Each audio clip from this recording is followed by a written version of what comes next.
Nagre-resign ng ilang mambabata si Vice President Sara Duterte sa gabinete. Total, banat daw ng banat ang pamilya niya kay Pangulong Bongbong Marcos. Si VP Sara may buwelta rin kay First Lady Liza Araneta Marcos. Nasa frontline ng balitang yan, si Marian Enriquez. Imagine a former president calling bangag, and then the camera partner tumatawa. So syempre nakita ko, sabi ko, wow man, I mean, masakit yan. Bilang tao, karapatan ni unang ginang Liza Marcos na magdamdam ng sama ng loob at galit. Subalit, ang kanyang personal na damdamin ay walang kinalaman sa aking mandato bilang isang opisyal ng pamahalaan. Yan ang umiinit na sagutan ni na Vice President Sara Duterte at First Lady Liza Araneta Marcos. Matipid ang sagot ng bise sa mga sama ng loob na inilabas ng First Lady. Tila walang paki si VP Sara kahit pa sinabi ni First Lady Liza na bad shot na sa kanya ang bise. Maliban na lang kung magsusori ito. Sagot ni VP Sara, si Pangulong Bongbong Marcos na lang ang kakausapin niya. Upang makausad tayo, iiwan na natin sa pribadong pag-uusap sa pagitan lamang namin ni Pangulong Bongbong Marcos Jr. ang mga susunod na hakbang. Hindi itinanggi at hindi rin inamin ni VP Sara kung totoo ba o hindi na tumawa siya nang sabihing bangag si BBM sa isang prayer rally sa Davao City. Imbes na pag-upan ng sama ng loob ni First Lady Liza, mas mainam daw na pagtuunan ng pansin ang mga problema ng bayan.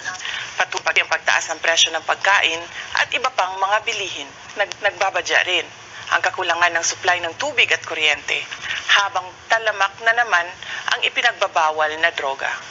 Tingin naman ng political advisor na si Ronald Llamas, malinaw na nahirapan si VP Sara na sagutin ang First Lady. Bukod dan, kapansin-pansin din ang tila iniiwasang issue ni VP Sara. Binanggit niya lahat ng problema ng bansa except yung West Philippine Sea, except yung elephant in the room, except yung aggression ng China. Matatanda ang noon pa binabati ko si VP Sara sa pananahimik niya sa gitna ng mga water cannon attack ng China sa mga vessel ng Pilipinas. Dagdag pa ni Llamas, alter ego ng presidente ang kanyang cabinet secretaries na dapat ay nagtatanggol kay PBBM. Pero hindi ito ang ginagawa ni VP Sara bilang Education Secretary. Ayon kay Manila 3rd District Representative Joel Chua, kailangan ng papanagutin si VP Sara Duterte, lalo sa pananahimik nito sa mga tirada ng kanyang pamilya laban kay PBBM. Patingin ko mas maganda kung mag-resign na si Vice President Sara Duterte.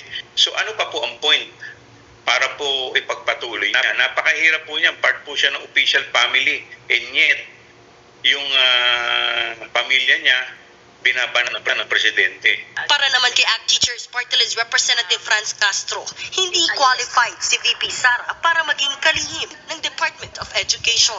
Unang-una nga yung issue ng confidential funds, issue ng incompetence, hanggang ngayon yung problema natin dun sa learning crisis, yung gap ay 2 taon na siya doon sa DepEd ay hindi pa rin talaga na-solve. Panawagan nila kay PBBM pag-ipang maigi kung pananatilihin si VP Sara bilang him ng pinakamalaking departamento ng gobyerno.